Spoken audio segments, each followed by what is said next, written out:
কোরআন হাতে রেখে বললাম, যদি কার ক্যান্সার হয় আপনি 3 মাস কোনো ওষুধ খাবেন না। আল্লাহর কোরআন চ্যালেঞ্জ করে বললাম, আপনার ক্যান্সার এমনি ভালো হয়ে যাবে, আল্লাহর ওয়াদা। আল্লাহ বলেন উরকুতু বিরিজলিকা, এখানে হাফেজ আছেন সূরা সাদের 42 নম্বর আয়াতে আল্লাহ বলেন উরকুতু বিরিজলিকা হাদা মুগতাসালুন। আল্লাহ কোরআন পাকে সূরা সাদের 42 নম্বর আয়াতে বলে, আয়ুব চিন্তা করো না, পাও জমিনিন আঘাত করো।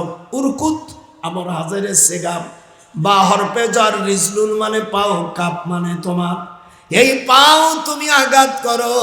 হাদা এটা গসালে ইয়াকসিলু, আমি ধুইয়া দেব, বাড়ি দেব সারাব, আমি তোমার সব বেদি ধুইয়া দেব। মনটা কিরম করতেছে, ভালো লাগতেছে না? আমার কথা বাড়িয়ে দিয়া কোরআন শরীফ 23 পারা সূরা সাদের 42 নম্বর আয়াত থেকে এই দিকটা ইন কাদাতুক লা তুবদি বিহি লাউলা আরবাদনা আলা কলবিহা লিতাকুনা মিনাল মুমিনিন।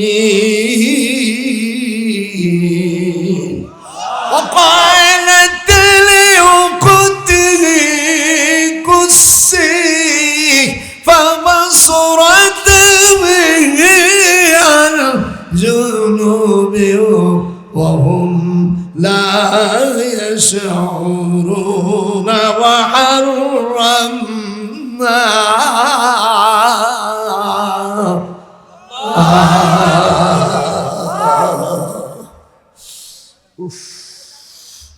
গামি গেছি।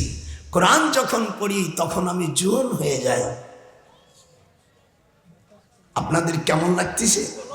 কি আমার নানা ভাইরে কেমন লাগতেছে? আরে ও দরদি তুমি নূরের নবী কোথায় রে আমার, তোমার জানাই অন্তর যায় চলে। যারা হাত উঠবে না তারা মুসলমান না। আরে ও রে আমার নূরের নবী কোথায় আমার, তোমার মায়ায় কলেজা ফেটে যায়, তোমার জন্য জানো দিব, তোমার জন্য